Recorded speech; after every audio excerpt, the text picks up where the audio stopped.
নমস্কার বন্ধুরা, আশা করছি আপনারা সবাই খুব ভালো আছেন। আমি চামেলি মণ্ডল।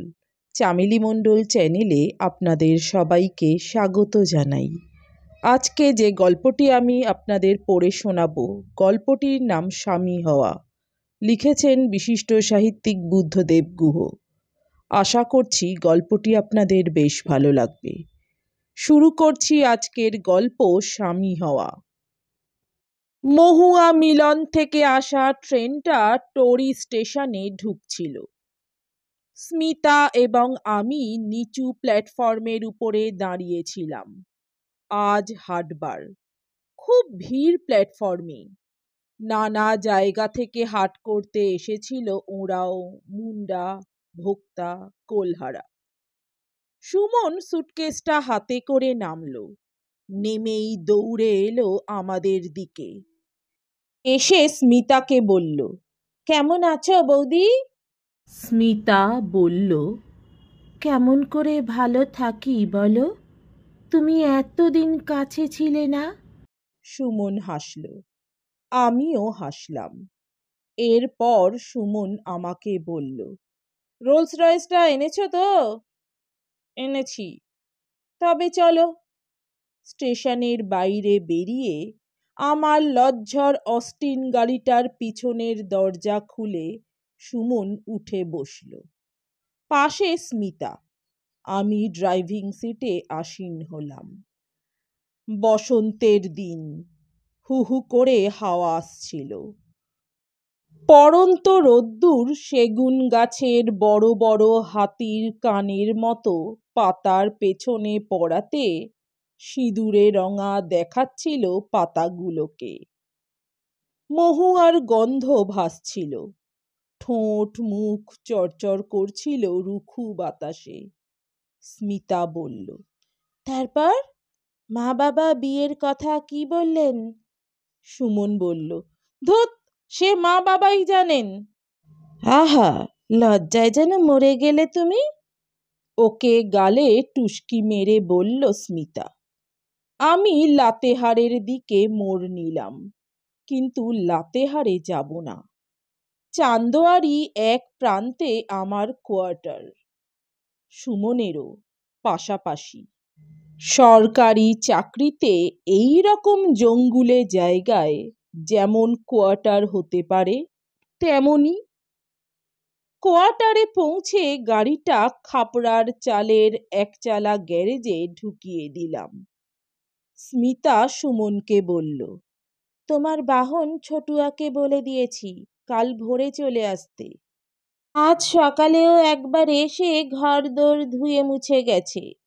চানুকে টুল পেতে সামনে বসিয়ে রেখেছিলাম সব সময়, পাছে কিছু খোয়া যায় তোমার। সুমন উত্তেজিত হয়ে বলল, চানু কোথায়? চানু? ততক্ষণে সুমনের গলা পেয়ে চানু টাল মাটাল পায়ে দৌড়ে এলো বুধাইয়ের মায়ের হেফাজত থেকে সাড়া পেয়ে। বলল, সুমন কাকু, তোমার সঙ্গে আরি। সুমন সুটকেসটা নামিয়ে রেখেই চানুকে এক ঝটকায় কোলে তুলে নিয়ে বলল, তাহলে আমি মরেই যাব। তোমার সঙ্গে আরি করে আমি কি বাঁচতে পারি? তোমার মা বাবা পারলেও বা পারতে পারে, আমি কখনো পারবো না। চানু অত বোঝে না, 4 বছর বয়স তার মোটে। সে বলল, array array array. Smita, Suman এবং আমিও হেসে উঠলাম। স্মিতা বলল সুমনকে, জামা কাপড় ছেড়ে মুখ হাত ধুয়ে নাও। দুপুরে খেয়েছিলে কোথায়? দুপুরে আবার কোথায় খাবো? যা হতচ্ছাড়া লাইন! এসব জঙ্গলের জায়গা তোমাদের মতো কবি কবি লোকের পক্ষেই ভালো লাগার। সাত সকালে বার কাকানাতে খাওয়ার খেয়েছিলাম। পথে ম্যাকলাস্কিগঞ্জে চা, কার্নি মেম সাহেবের দোকানের আলুর চপ, কালাপাত্তি জর্দা দেওয়া পান, গোটা আষ্টেক সারা পথে। স্মিতা বিরক্তির গলায় বলল, তাই? ঠোঁট দুটোর অবস্থা দেখেছ কি হয়েছে? এখানের গরমে ফাটা লাল মাটির মতো। সুমন বলল, কথা না বলে শিগগির খেতে দাও তো। আমি আমার ঘরে গেলাম। আমার প্রিয় ইজি চেয়ারটিতে বসলাম। আমার সাম্রাজ্যে আমার বই, বইয়ের আলমারি, গড়গড়া। ছুটির দিনে গেঞ্জি আর পাজামা পরে সারাদিন বই পড়েই কাটে আমার। আমি বড় কুঁড়ে লোক। স্মার্ট, এনার্জেটিক, সামাজিক বলতে যেসব গুণ বোঝানো হয় তার কোনো গুণই আমার নেই। আক্ষেপও নেই না থাকার জন্যে। তবে চাঁদোয়া টরিতে সরকারি কাজে বদলি হয়ে এসে পড়ার পরই বেশ নার্ভাস হয়ে পড়েছিলাম স্মিতার জন্যে। আমি তো সারাদিন কাজকর্ম নিয়ে থাকব, অবসর সময় বই পড়ব। কিন্তু আমার চেয়ে 10 বছরের ছোট, সম্বন্ধ করে বিয়ে করা স্ত্রী স্মিতা, তার সময় কি করে কাটবে? ভাগ্যিস চানু হয়েছিল। এখানে যখন আসি তখন চানুর বয়স 15 মাস। তবুও একটা নরম খেলনা ছিল স্মিতার, যে খেলনাকে খাইয়ে দাইয়ে ঘুম পাড়িয়ে চোখ রাঙিয়ে ওর সময় কেটে যেত। সময় তবুও কাটত কি না জানি না, যদি সুমন এখানে বদলি হয়ে না আসতো। বয়সে সুমন আর স্মিতা সমানই হবে। পাশের কোয়ার্টারে ও একা এসে উঠল। প্রথম প্রথম হাত পুড়িয়ে খাওয়ার চেষ্টা করলো, কিন্তু অভ্যেস ছিল না রান্না করার। অচিরে স্মিতার সঙ্গে ওর একটা সখ্যতা গড়ে উঠল। যদিও বৌদি বলে ডাকতো সুমন স্মিতাকে, কিন্তু ওরা যে কত বড় বন্ধু একে অন্যের তা আমার মতো কেউই জানতো না। সুমনকে পেয়ে স্মিতার যত ছেলে মানুষই শখ ছিল সব মাথাচাড়া দিয়ে উঠতে লাগলো। পলাশ গাছে উঠে ফুল পাড়ত স্মিতা কোমরে শাড়ি জড়িয়ে সুমনের সঙ্গে। কুড়ুর পথে আমঝরিয়ার বাংলোয় মুনলাইট পিকনিক করত। লাতেহারের কাছে বহু বছর আগে পরিত্যক্ত কলিয়ারির আশেপাশে ঘুরে ঘুরে শীতের দুপুরে ছেলে মানুষই প্রত্নতাত্ত্বিক পর্যবেক্ষণ চালাতো। কখনো আমাকেও সঙ্গে নিয়ে যেত ওরা পীড়াপিড়ি করে। আমি না গেলে নিজেরাই যেত। আমিও নিশ্চিন্ত মনে কলকেতে ডালটনগঞ্জের সাপ্লায়ারের দেওয়া অম্বুরি তামাক সেজে গড়গড়ার নল হাতে একটা বই নিয়ে আরাম করে ইজি চেয়ারে বসতাম। ওদের সঙ্গে যেতে যে হলো না এ কথা ভেবে আশ্বস্ত হতাম। খাওয়ার টেবিলে ডাক দিল স্মিতা। আমিও এসে বসলাম। সিঙারা বানিয়েছে ও, ক্ষীরের পুলি। লাতেহারের পণ্ডিতজির দোকান থেকে সেওই আর কালা জামুন আনিয়েছে। গপ গপ করে খেতে খেতে সুমন বলল, আরো দাও বৌদি, তুমি এমন কিপটে হয়ে গেলে কি করে 1 মাসের মধ্যে? স্মিতা কপট রাগের সঙ্গে বলল, কিপটে আমি? আলখানগরের বোসের ঘরের মেয়ে, ওই সব পাবে না আমার কাছে। সুমন আমাকে বলল, দেখছো রবিদা, ওই শুরু হলো। সর্বক্ষণ এমন এনইসি ক্যাম্পে থেকে থেকে আমার হাওড়া জেলার অরিজিনালিটিটাই মাঠে মারা গেল।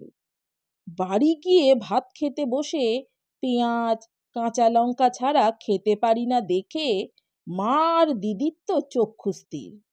তোমাদের গল্প করতাম সব সময়। দিদিমা বললেন, সুমন তোকে শেষে ওই রিফিউজিগুলোর আধিক্যতায় পেল? ছি ছি। কি বললে? স্মিতা এবার সত্যি বোধহয় রেগে উঠল। সুমন বলল, আহা, রাগছো কেন? কি বললাম তাই শোনো। আমি বললাম, বাঙালদের মন খুব ভালো হয় দিদিমা। খোলামেলা জায়গায় থাকতো তো, আকাশ জোড়া মাঠ, আদিগন্ত নদী, কত মাছ, কত ঘি, কত কি। দিদিমা বললেন, থাক থাক, সব রিফিউজি জমিদার ছেলে, ওসব গল্প আমাকে আর শোনাসনি, বহু শুনেছি। বলেই সুমন হাসতে লাগলো। ও ছেলে মানুষ, ওর মনে কোনো জটিলতা নেই, কিন্তু ও এ কথাটা না বললেই ভালো করত। সকলেরই জমিদারি বা সচ্ছল অবস্থা না থাকলেও যাদের ছিল, এরকম কথা শুনলে তাদের বড়ই লাগে। এখন বোধহয় লাগে না আর, প্রথম প্রথম লাগতো। এখন ব্যথার স্থান অবশ হয়ে গেছে, ক্ষত হয়েছে পুরনো। আমি অন্যমনস্ক হয়ে গেলাম। বরিশালে আমাদের দোতলা বাড়ির চওড়া বারান্দায় পূর্ণিমার রাতে বসে আছি ইজি চেয়ারে। থামের ছায়াগুলো পড়েছে বারান্দাতে কালো হয়ে। দিঘির পাড়ের সার সার নারকোল গাছের পাতায় চাঁদের আলো চকচক করছে। সেরেস্তার দরজা জানালা বন্ধ। কুন্দলালজি তার ঘরের সামনে চৌপায়ার বসে দিলরুবাতে বাহারে সুর তুলছেন। গ্রামের লক্ষ্মীরা সন্ধ্যারতি শেষ করে শাঁখ বাজাচ্ছে। বাতাসে নারকোল পাতার নড়াচড়ার শব্দ। আরও কত কি গাছ, জামরুল গাছ, আম বাগান, লিচু গাছ, জলপাই গাছ, নিচে হাসনুহানা কাঠটগরের ঝোপ, পাশে পাশে হরেক রকমের চাঁপা। আমার দোতলা ঘরের জানলা অব্দি উঠে এসেছে একটা কনক চাঁপার গাছ। গাড়ি ঢোকার পথের পাশে ছিল ম্যাগনোলিয়া গ্র্যান্ডিফ্লোরার সারি। আমি অন্যমনস্ক হয়ে গেছিলাম। স্মিতা বলল, কি হলো, তোমার চা যে ঠান্ডা হয়ে গেল? সুমন বলল, রবিদাদা রাগ করলে নাকি? আমি হাসলাম, বললাম, না রে পাগল। স্মিতা সুমনকে বলল, আর দুটো সিঙ্গারা খাবে? সুমন বলল, দাও, কতদিন পর তোমার হাতের খাবার খাচ্ছি। তারপর বলল, আসলে কলকাতায় গিয়ে তোমাদের গল্প, বিশেষ করে বৌদির গল্প সকলের কাছে এতই করেছি যে তোমাদের সকলেই হিংসে করতে আরম্ভ করেছে, বৌদিকে তো বেশি করে। স্মিতা চায়ের কাপটা মুখের কাছে ধরেছিল।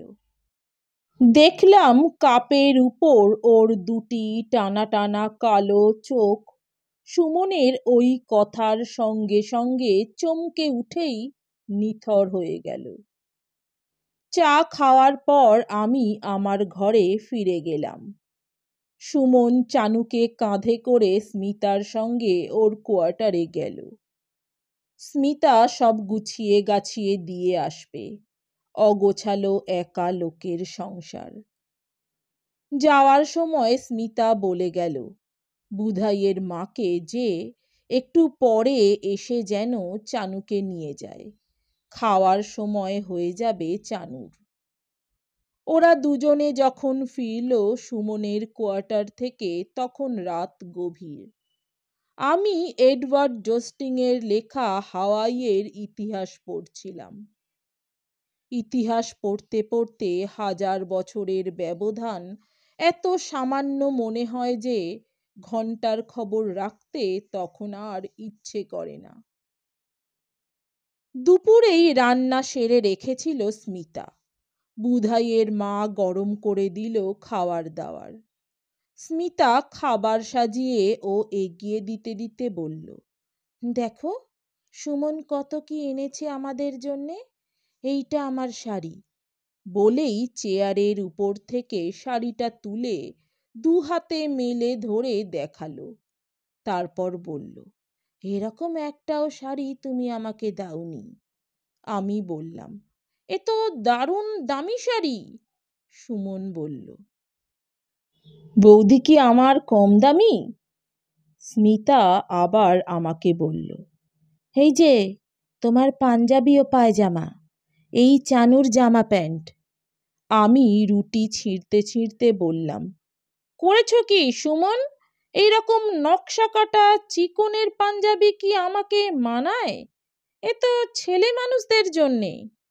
সুমন বলল, আপনি তো প্রায় 3 বছর কলকাতায় যান না, এখন তো এই ক্রেজ, ঘাটের মরারা পর্যন্ত পড়ছে, আর আপনি তো কিশালয়ে এখনো। স্মিতা নরম গলায় বলল, এই যে শুনছ, দেখো। আমি বললাম, কি? এই দেখো, আমার জন্যে আরো কি এনেছে। বলেই ছোট দুটো প্যাকেট খুলে আমার দিকে এগিয়ে দিল। দেখি একজোড়া বেদানার দানার মতো রুবির দুল, আর একটা ইন্টিমেন্ট পারফিউম, ছোট্ট। আমি সুমনকে বকলাম, বললাম, তুমি একটা স্পেন্ট থ্রিপট হয়ে গেছো। This is very bad. সারা জীবন পড়ে আছে সামনে, বিয়ে করবে 2 দিন পর, এমন বেহিসাবির মতো খরচ করে কেউ? স্মিতা বলল, দেখো না, বেশি বেশি বড়লোক হয়েছেন। সুমন বলল, বড়লোকদের জন্যে বড়লোকই না করলে কি চলে? খেতে খেতে আমি ভাবছিলাম, সুমন বেশ সুন্দর সপ্রতিভ কথা বলে, যা আমি কখনোই পারিনি, পারবো না। স্মিতার যে ওকে এত ভালো লাগে তার কারণ অনেক। চিঠিও নিশ্চয়ই ভালোই লেখে। আমার তো 1 লাইন লিখতেই গায়ে জ্বর আসে। আমাকে অবশ্য কখনো লেখেনি ও অফিসিয়াল ব্যাপারের চিঠি ছাড়া। তবে স্মিতাকে প্রায় 3-4টে করে চিঠি লিখত প্রতি সপ্তাহে, যতদিন ছিল না এখানে। এখানে ডাক পিয়ন চিঠি বিলি করে না। আমার অফিসের পিয়ন ছেদিলাল মাস্টার মশাইয়ের কাছ থেকে ডাক নিয়ে আসে রোজ। ভারী ভারী চিঠি আসতো পুরু খামে। সুমনের সুন্দর হাতের লেখায় স্মিতার নাম লেখা থাকত। কোনোদিন ছেদিলাল পোস্ট অফিস যেতে দেরি করলে বুধাইয়ের মাকে পাঠাতো স্মিতা আমাকে মনে করিয়ে দিতে, চিঠি আনার জন্যে। যে কদিন সুমন ছিল না, লক্ষ্য করলাম স্মিতা কেমন মনমরা হয়ে থাকত। বেলা পড়ে এলে গাটা ধুয়ে পরিষ্কার পরিচ্ছন্ন হয়ে শাল জঙ্গল ও পাহাড়ের দিকে চেয়ে স্মিতা বাইরের সিঁড়ির উপর বসে থাকত। শেষ বিকেলের আলোর মতো নরম হয়ে আসতো ওর মুখের ভাব সুমনের চিঠি পড়তে পড়তে। ঘর থেকে আমি ডাকতাম ওকে, ও শুনতে পেত না। কোথায় যেন কত দূরে চলে যেত ও মনে মনে। সুমন শিগগিরই কলকাতা যাবে। ওর বিয়ে ঠিক করেছেন মা বাবা।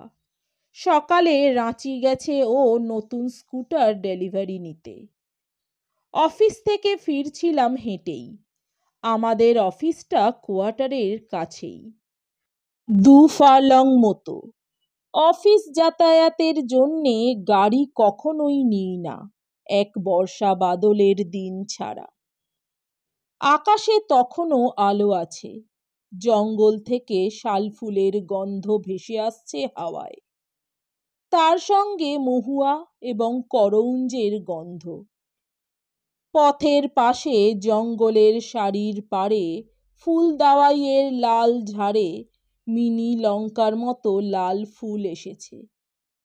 মাঝে মাঝে কিশোরীর নরম স্বপ্নের মতো ফিকে ফিকে বেগুনি জিরহুলের ঝোপ। লাতেহারের দিক থেকে একটা ট্রাক জোরে চলে গেল চাঁদোয়ার দিকে।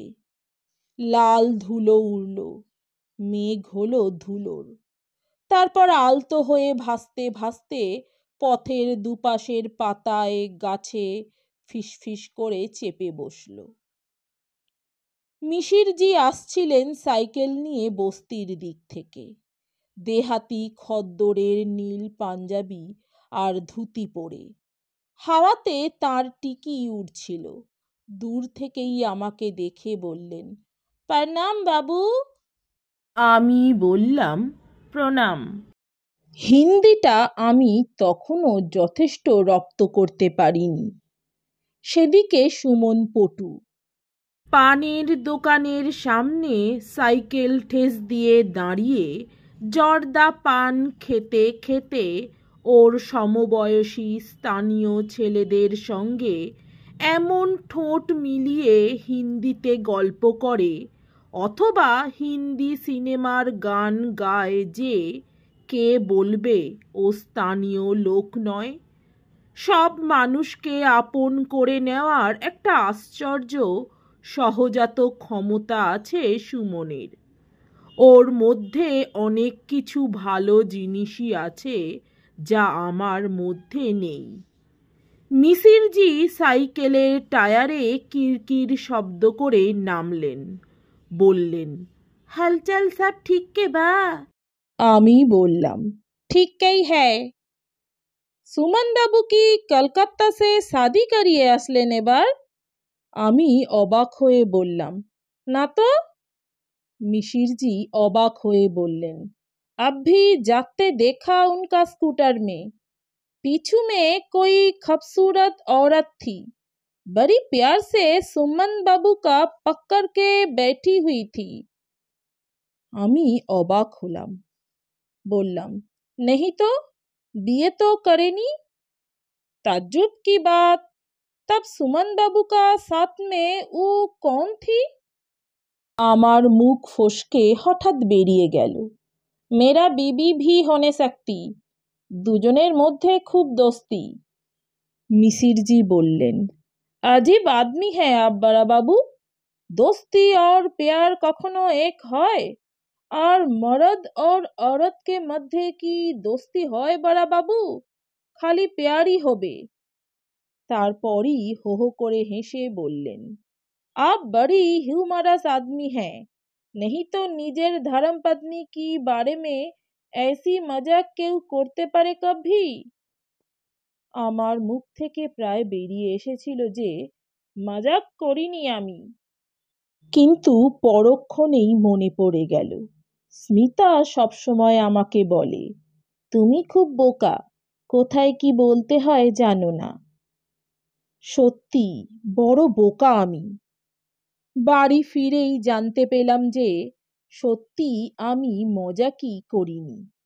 রাঁচি থেকে নতুন স্কুটার ডেলিভারি নিয়ে এসেই সুমন তার বৌদিকে পিছনে চড়িয়ে টরি থেকে বাঘরা মোড়ে যে পথটা চলে গেছে তার মাঝামাঝি জায়গায় গভীর জঙ্গলের মধ্যে বড়হা দেওয়ের থানে পুজো চড়াতে গেছে। চানুটা কান্নাকাটি করছিল, আমাকে বলল বল খেলতে। আমি এসব পারি না।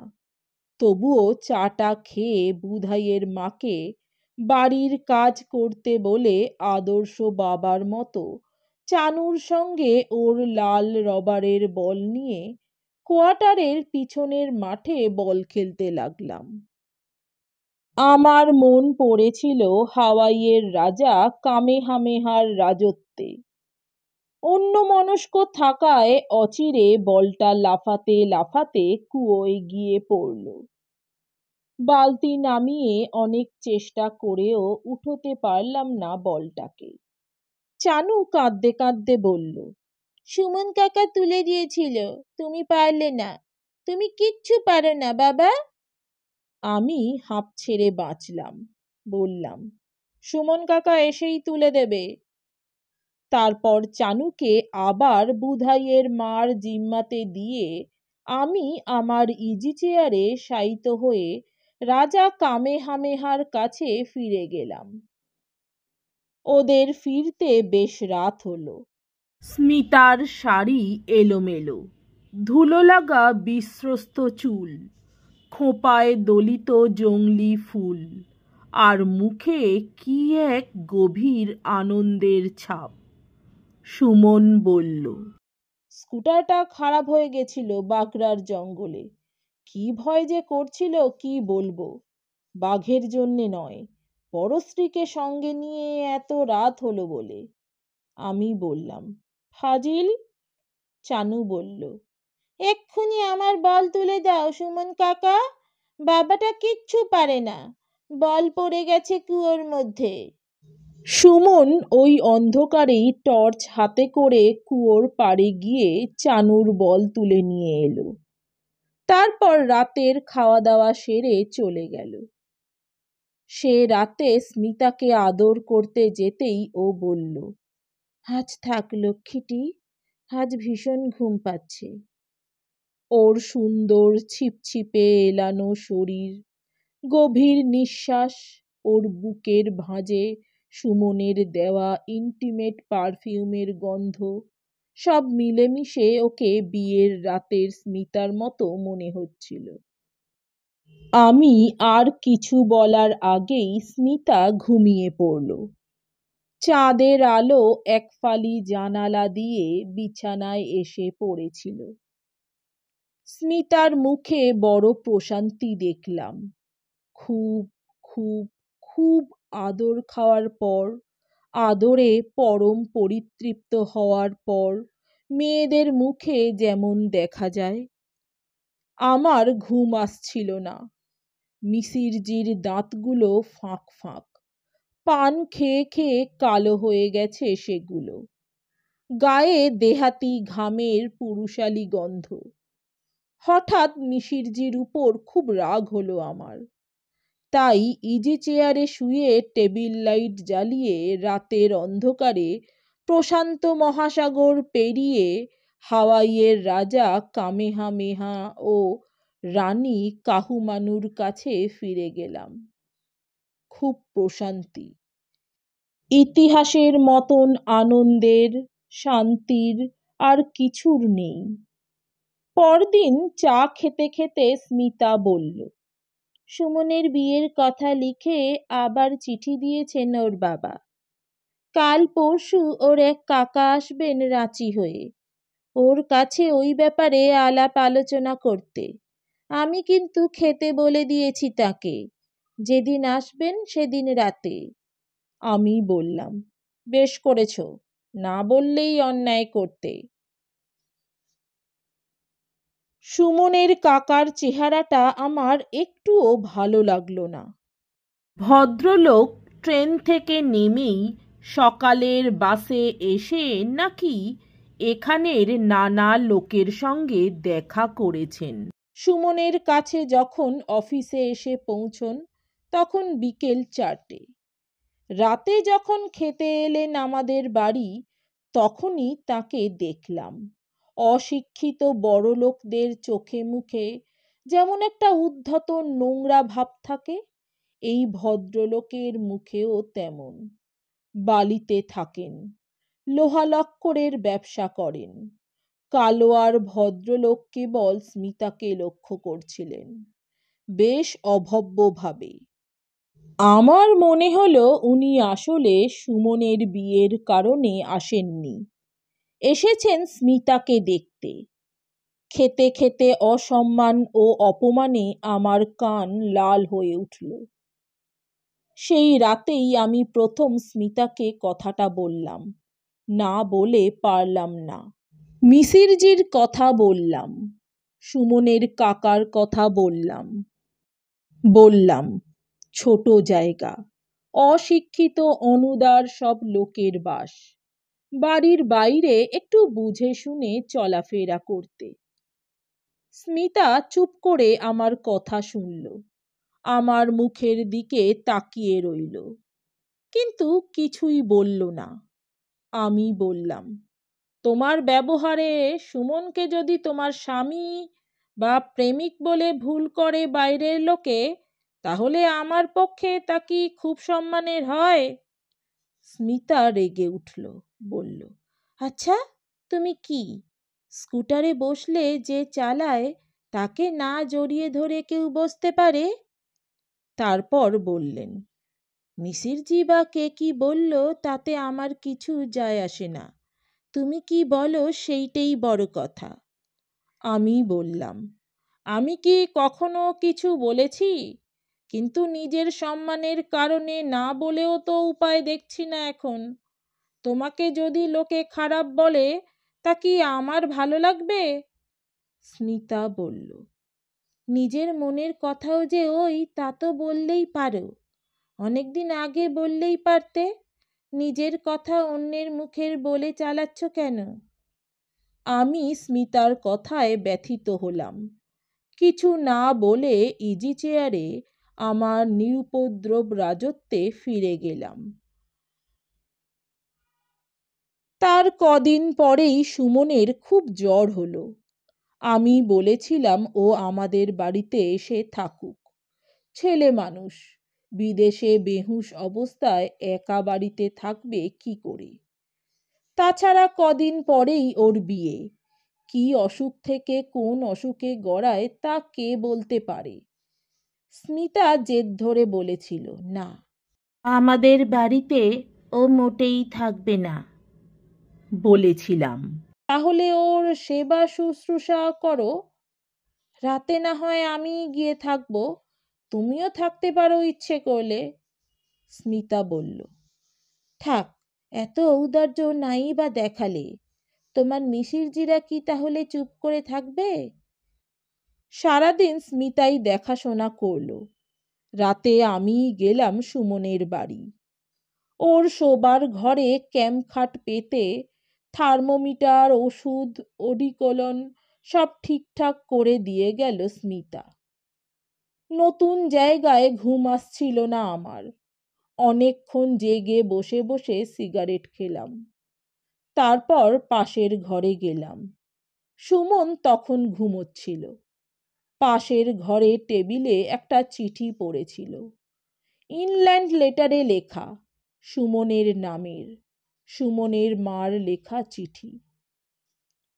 কেন জানি না ওই নিস্তব্ধ রাতে ঝিঁঝির ডাকের মধ্যে আমার মন বলল, এই চিঠির ভিতরে এমন কিছু আছে যা স্মিতা ও সুমনের সম্পর্ক নিয়ে লেখা।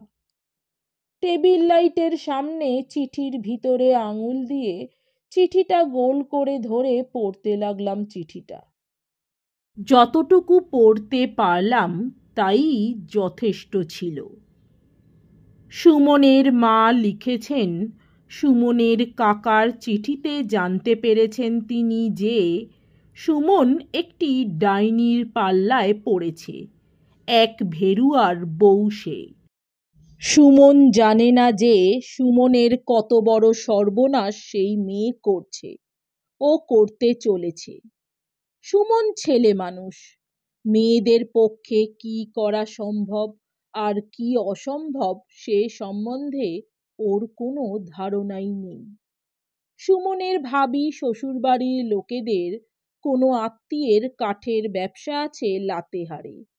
তারাও খোঁজ নিয়ে জেনেছেন যে সুমনের কাকা যা জানিয়েছেন তা সত্যি। পাত্রীপক্ষ বেঁকে বসেছে যে ওই বজ্জাত স্ত্রীলোকের সঙ্গে সব সম্পর্ক ত্যাগ না করলে এবং বিয়ের পরেই ওখান থেকে ট্রান্সফার নিয়ে চলে আসার চেষ্টা না করলে এ বিয়ে হবে না। এত সুন্দরী ও বড়লোকের মেয়েও আর পাওয়া যাবে না। তাদের দেও পণের টাকাতেই সুমনের বোন মিনুর বিয়ে হয়ে যাবে। যদি সুমনের তার বাবা, মা, বোন, তাদের পারিবারিক ঐতিহ্য এবং তার নিজের সম্বন্ধেও কোনো মমত্ব থাকে, তাহলে ওই রিফিউজি ডাইনির সঙ্গে সব সম্পর্ক এক্ষুনি ত্যাগ করতে হবে।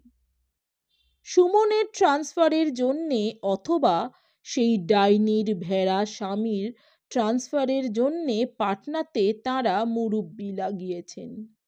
সুমনের সমস্ত ভবিষ্যৎ ও তার কচি মাথা ওই ডাইনি কাঁচা চিবিয়ে খাচ্ছে। অমন ছেনাল মেয়ে ছেলের কথা ওরা জন্মে শোনেননি। বড় ভুল হয়ে গেছিল আমার। হাওয়াইয়ের ইতিহাসটা বাড়িতে রেখে এসেছিলাম। আমার ঘুম হবে না। কামেহামেহার সঙ্গে থাকলেই ভালো করতাম। পরে মনে হলো এই চিঠিটা স্মিতাকে দেখানো উচিত।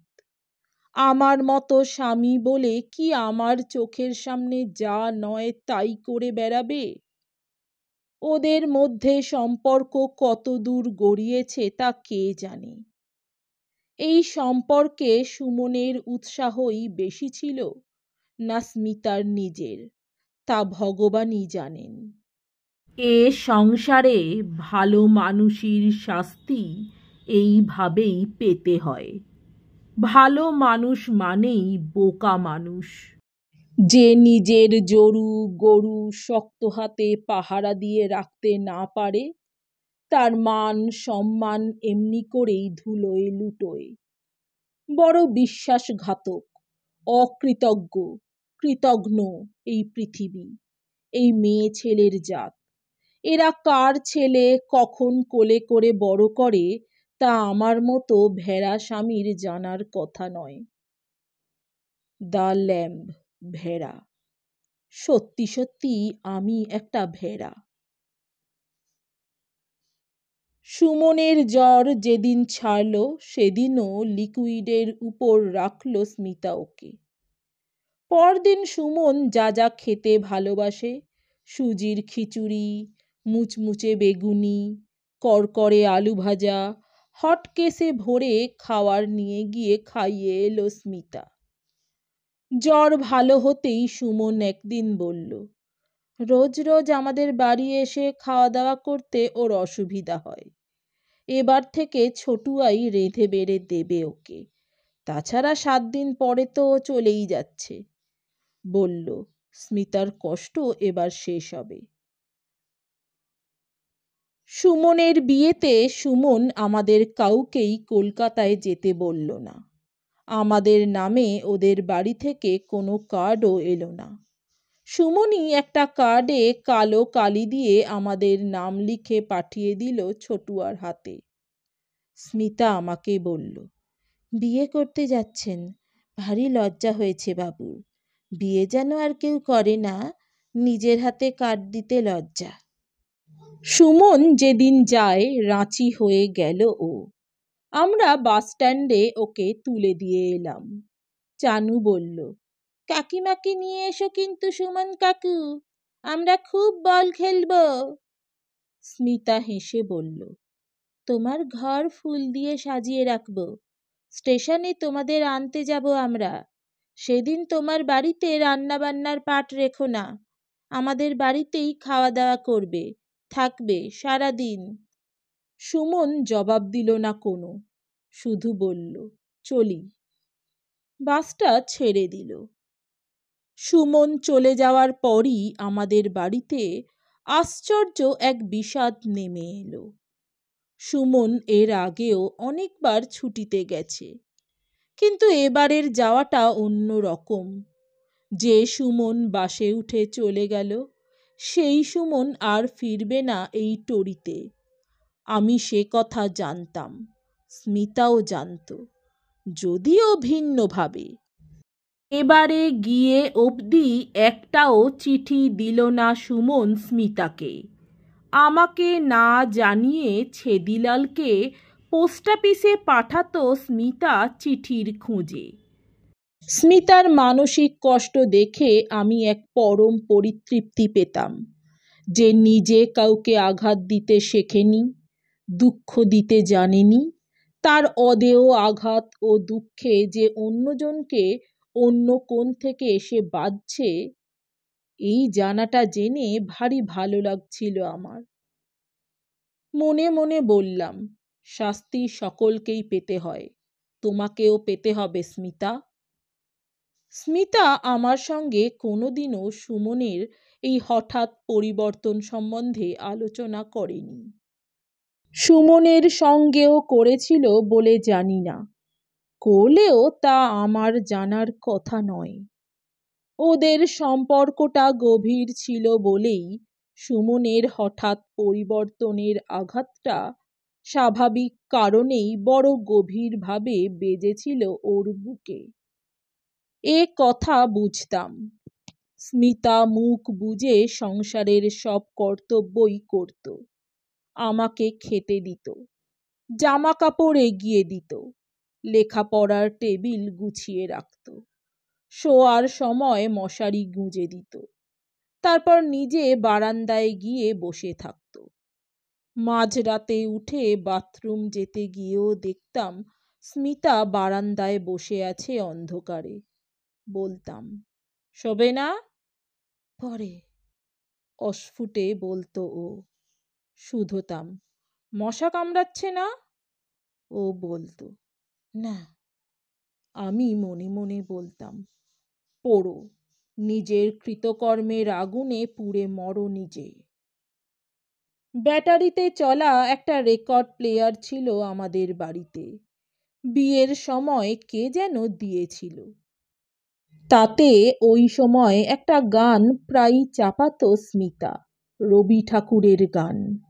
মোরা ভোরের বেলা ফুল তুলেছি, দুলেছি দোলায়, বাজিয়ে বাঁশি গান গেয়েছি বকুলের তলায়, ইত্যাদি ইত্যাদি। প্রথম লাইন পুরানো সেই দিনের কথা। রবীন্দ্রসঙ্গীত সম্বন্ধে আমার কোনো আসক্তি নেই, খুব বেশি শুনিও নি। কিন্তু ওই গানটার মধ্যে একটা চাপা দুঃখ ছিল, সেটা আমার অসহ্য লাগতো। একদিন স্মিতা সন্ধ্যাবেলায় পাণ্ডে সাহেবের বাড়িতে গিয়েছিল চানুকে নিয়ে তার মেয়ের জন্মদিনে। সেই সময় তাক থেকে বই নামাতে গিয়ে আমার হাতের ধাক্কা লেগে রেকর্ডটা মেঝে পড়ে ভেঙে গেল। আমি কি অবচেতন মনে রেকর্ডটাকে ভাঙতেই চেয়েছিলাম? জানি না। বুধাইয়ের মা শব্দ শুনে দৌড়ে এলো। আমি বললাম, বই নামাতে গিয়ে পড়ে গেল, এগুলো তুলে রাখো। বৌদি এলে দেখে যে কি করবে বৌদিই জানে। স্মিতা ফিরে এসে শুনল। ও ভাঙা টুকরোগুলোকে ফেলে না দিয়ে যত্ন করে তুলে রাখল। আমাকে কিছুই বলল না, জবাবদিহিও চাইল না।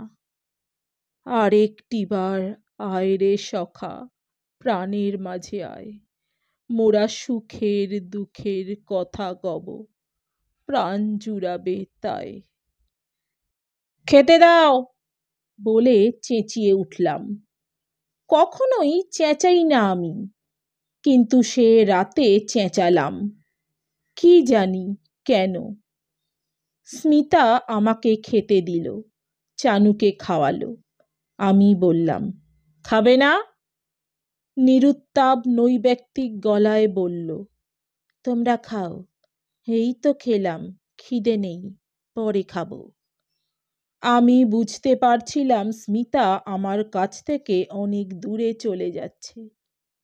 বুধাইয়ের মা বলল, তুমি বিমার পড়বে মাইজি, কিছুই খাওয়া দাওয়া করছো না তুমি। স্মিতা ওকে ধমকে বলল, তুমি চুপ করো তো, অনেক খাই। আমি আঁচাতে আঁচাতে ভাবছিলাম সুমন চলে যাবার পর সত্যি অনেক রোগা হয়ে গেছে স্মিতা। কিন্তু কি বলবো, কেমন করে বলবো ভেবে পেলাম না। শুধু বললাম, নিজের শরীরের অযত্ন করলে নিজেই ঠকবে। স্মিতা আমার কথার কোনো জবাব দিল না। আমার হাতে লবঙ্গ দিল, রোজ যেমন দেয়। তারপর আমার সামনে থেকে নিঃশব্দে চলে গেল। কাল সুমনরা আসবে। স্মিতা আর আমি দুজনেই গাড়ি নিয়ে রাঁচি গিয়ে ফিরায়ে লালের দোকান থেকে সুমন আর সুমনের স্ত্রী অলকার জন্যে আমাদের সাধ্যাতীত প্রেজেন্ট কিনে এনেছি। ফুলের অর্ডার দিয়ে এসেছি। কাল সকালের বাসে টাটকা মাছ, ফুল, রাবড়ি, সন্দেশ সব নিয়ে আসবে বলে বাসের ড্রাইভারকে টাকা এবং বকশিশও দিয়ে এসেছি। স্মিতার ভাই নেই, আমারও নেই। বেশ ভাইয়ের বিয়ে মনে হচ্ছে আমাদের। ভোর 5টা থেকে উঠে পড়েছে স্মিতা। একদিনে অনেক রোগা হয়ে গেছে ও সত্যি, কিন্তু চেহারাটা যেন আরো সুন্দর হয়েছে। চোখ দুটি আরো বড় বড়, কালো, কাজল টানা। বিরহ মানুষকে সুন্দর করে, চোখের সামনেই দেখছি। অন্যান্য রান্না করতে না করতেই মাছ এসে গেল। দই মাছ করেছে, কাতলা মাছের। খুব ভালোবাসে সুমন। মুড়ি ঘন্ট, মাছের টক, মুরগির কারি, পোলাও, সঙ্গে তো মিষ্টি ও রাবড়ি আছেই। রাতের জন্য আরও বিশেষ বিশেষ পদ, ফিশ রোল। আমি অফিসে একবার বুড়ি ছুঁয়েই চলে এসেছি। অফিসে সুমনের সব সহকর্মীরাও উৎসুক হয়ে কখন ওরা এসে পৌঁছায় তার প্রতীক্ষায় ছিল। আমার এখানেই চলে আসতে বলেছি সকলকে সুমনের বড়ে ভাইয়া হিসেবে। ওদের সকলের জন্যে মিষ্টি টিষ্টিও এনে রেখেছি, বউ দেখে মিষ্টিমুখ করে যাবে বলে। স্মিতা রান্না বান্না এগিয়ে নিয়েই সুমনের কোয়ার্টারে গেল ফুলসজ্জার ঘর সাজাতে।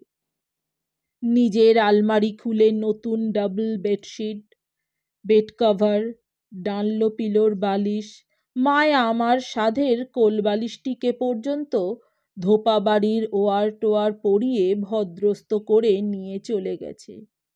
এমনই ভাব যে সুমন নতুন বউয়ের সঙ্গে শোবে না তো যেন স্মিতার সঙ্গেই শোবে। মেয়েদের ভালোবাসার রকমটাই অদ্ভুত। যে সময়ে ওদের আসবার কথা সে সময়ে ওরা এলো না। আমি দুবার খোঁজ নিলাম অফিসে কোনো ফোন এসেছে কিনা রাঁচি থেকে তা জানার জন্যে। রাঁচি এক্সপ্রেস ভোরেই পৌঁছয়। রাঁচি থেকে আসা সব বাসও চলে গেল। দুপুরের খাওয়ার দাওয়ার সব তৈরি। এমন সময় আমাদের অফিসের চৌধুরী এসে বলল যে সুমন চিঠি লিখেছে যে প্লেনে আসছে কলকাতা থেকে। এয়ারপোর্ট থেকে ট্যাক্সি করে সোজা আসবে এখানে, বিকেল বিকেল পৌঁছবে। রাঁচির মেইন রোডের কোয়ালিটিতে লাঞ্চ করে। ও আমাকে কিছুই জানায়নি শুনে চৌধুরীও খুব অবাক হলো। স্মিতাকে জানালাম, বললাম, চলো তাহলে, বসে থেকে আর লাভ কি হবে, আমরা খেয়েই নিই। স্মিতা আমাকে খেতে দিল, কিন্তু নিজে খেলো না। বলল, সারাদিন রান্নাঘরে ছিলাম, গা বমি বমি লাগছে। স্মিতা এই খবর শুনে স্তম্ভিত হয়ে গিয়েছিল। ওর আনত চোখে বড় ব্যথা দেখলাম। সন্ধ্যের মুখে মুখে সুমন আর অলকা এলো ট্যাক্সিতে করে, সঙ্গে কোয়ালিটির খাবারের প্যাকেট। রাঁচির কোয়ালিটি থেকে তন্দুরি চিকেন আর নান নিয়ে এসেছে রাতের খাওয়ার জন্যে।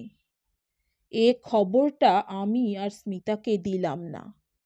ওরা যেহেতু আমাদের বাড়িতে এলোই না, অফিসের সকলে ওখানেই গেল। বুধাইয়ের মা এবং আমি নিজে মিষ্টি টিষ্টি সব বয়ে নিয়ে গেলাম ওর কোয়ার্টারে। সুমনের দাদা হিসাবে সকলকে যত্ন আত্তি করলাম। সকলে বলল, বৌদি কোথায়, ভাবিজি কোথায়? আমি বললাম, আসছে। তারপর আমি নিজেই স্মিতাকে নিতে এলাম। দেখলাম স্মিতা চান করে সুমনের কলকাতা থেকে আনা সেই সুন্দর লাল আর কালো সিল্কের শাড়িটা পরেছে। কানে সুমনের দেওয়া বেদানার মতো রুবির দুল, গায়ে সুমনেরই ইন্টিমেট পারফিউমের গন্ধ।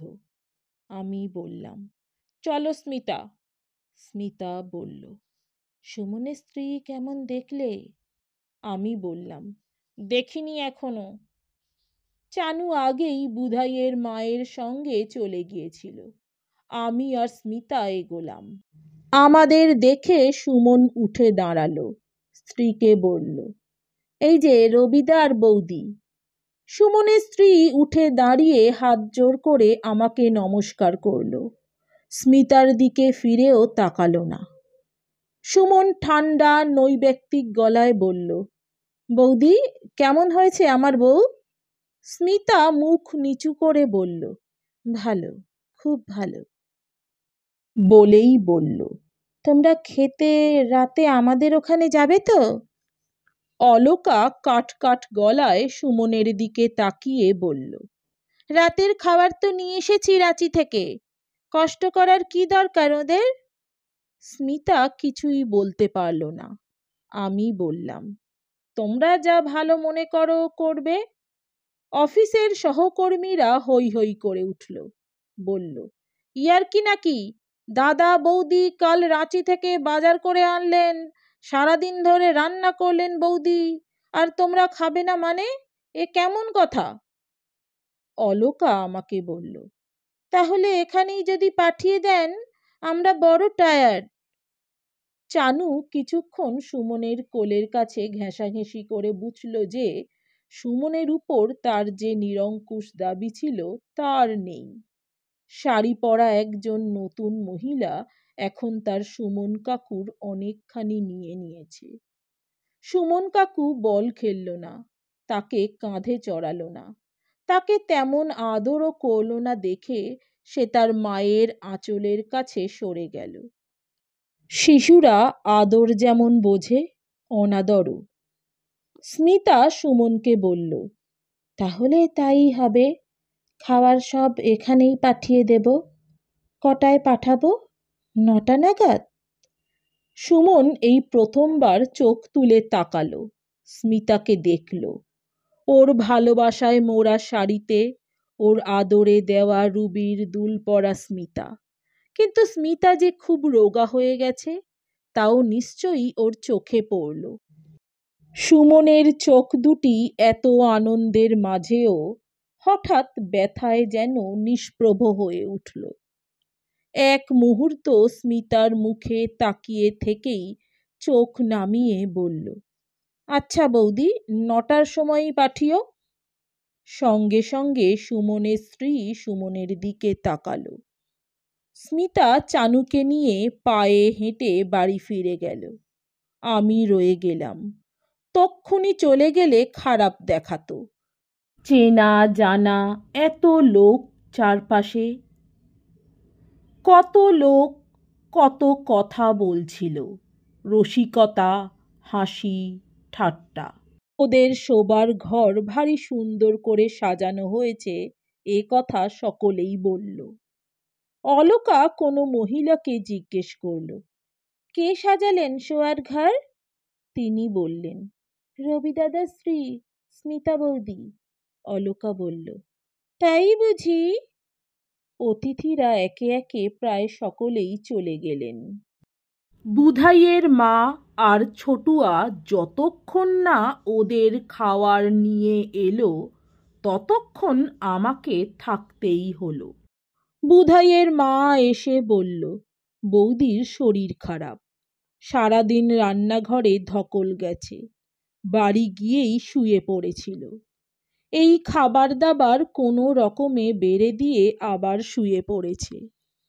তারপর বুধাইয়ের মা সুমনের দিকে তাকিয়ে বলল, বৌদি আসতে পারল না। সুমন একটু অন্যমনস্ক হয়ে গেল কথাটা শুনে। অলোকা আমাকে বলল, আপনি তাহলে যান ওর কাছে, শরীর খারাপ যখন। আমি বললাম, আপনারা একা একা খাবেন? চৌধুরী বলল, আরে দাদা, ওরা তো এখন একাই থাকতে চাইছে, দেখছেন না আমাদের সকলকে কিভাবে তাড়িয়ে দিচ্ছে। আমি হাসলাম, হাসতে হয় বলে। তারপর বললাম, আচ্ছা তোমরা ভালো করে খেও। দু একজন কৌতূহলী অত্যুৎসাহী মহিলা বাসরে বর বউকে ঢুকিয়ে দেওয়ার জন্য রয়ে গেলেন। সুমন দরজা অবধি এলো একা একা।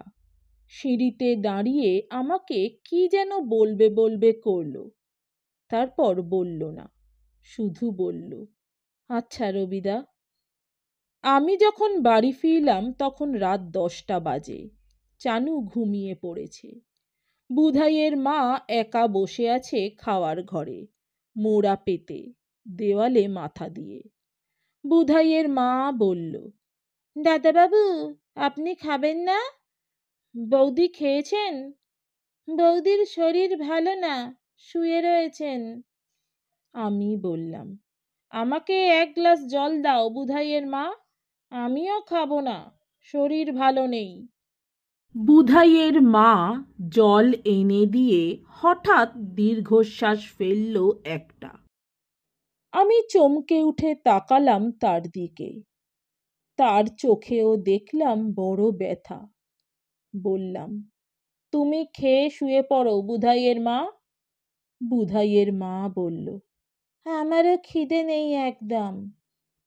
শোয়ার ঘরে গিয়ে দেখি স্মিতা সেখানে নেই। পাশের ঘরে ঢুকলাম, দেখি চানুর পাশে স্মিতা উপুর হয়ে সন্ধেবেলার সেই লাল কালো সিল্কের শাড়িটা পরেই শুয়ে আছে। ওর হালকা ছিপছিপে সুন্দর গড়নে চানুর পাশে অল্প বয়সী ওকে চানুর মা বলে মনেই হচ্ছিল না। আমি কাঠখোট্টা লোক, বুঝি কম, ভাবি কম, কিন্তু কেঁদে কেঁদে ঘুমিয়ে পড়া আমার চেয়ে 10 বছরের ছোট আমার ছেলে মানুষ স্ত্রীর দিকে অনেকক্ষণ চেয়ে রইলাম দরজায় দাঁড়িয়ে।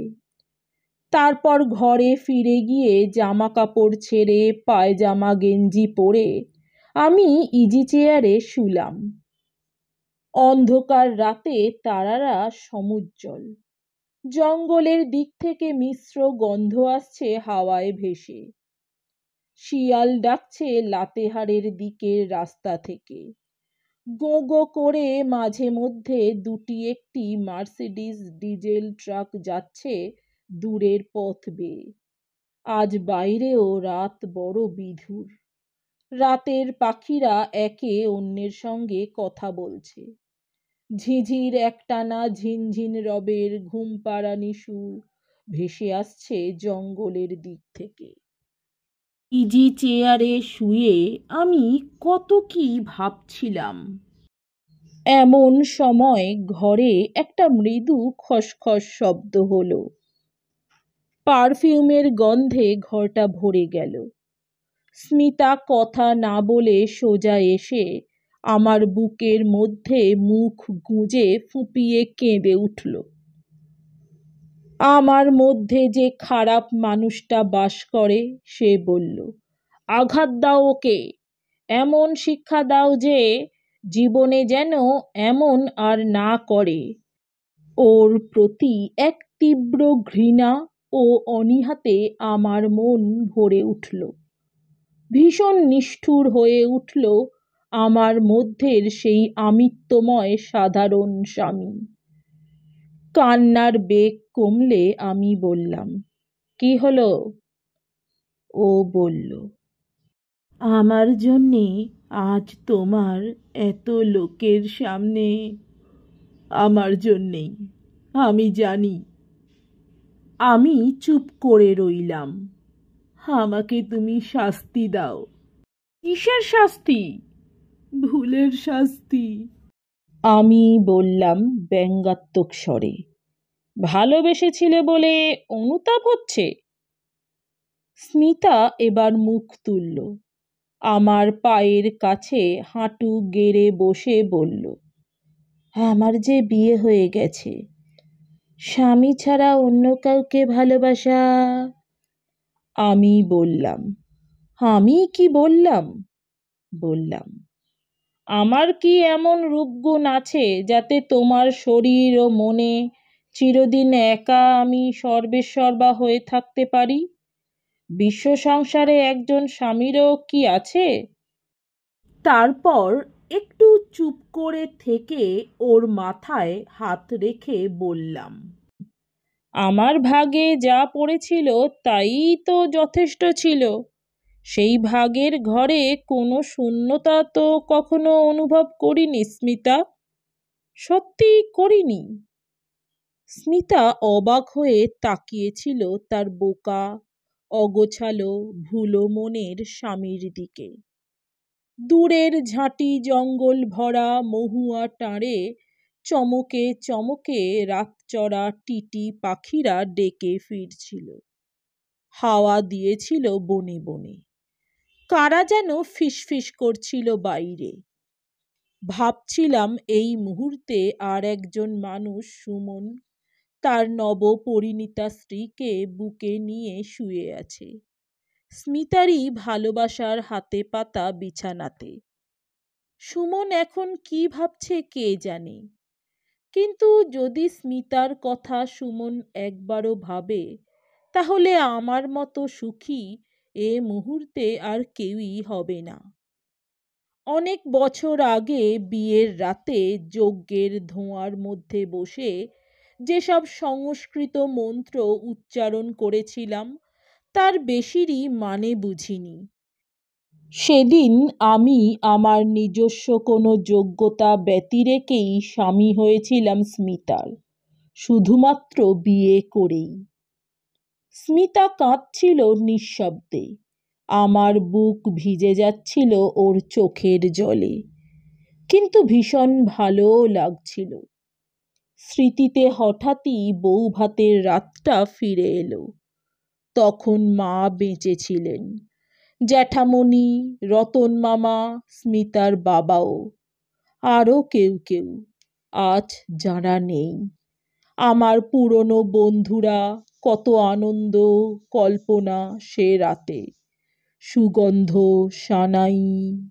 স্মিতার মাথায় হাত রেখে বসে থাকতে থাকতে আমার হঠাৎ মনে হলো যে আমি টোপর মাথায় দিয়ে সমারোহে গিয়ে স্মিতাকে একদিন তার পরিবারের শিকড় শুদ্ধ উপড়ে এনেছিলাম।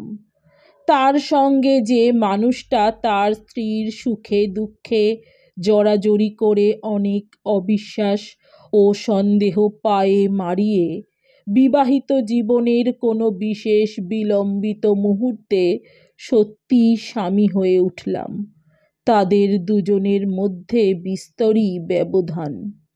বর হওয়া আর স্বামী হওয়া বোধহয় এক নয়। নমস্কার, আমার গল্প পাঠ ভালো লাগলে দয়া করে আমার চ্যানেলটি সাবস্ক্রাইব করে দেবেন, লাইক, কমেন্ট, শেয়ার করতে ভুলবেন না। অনেক ধন্যবাদ।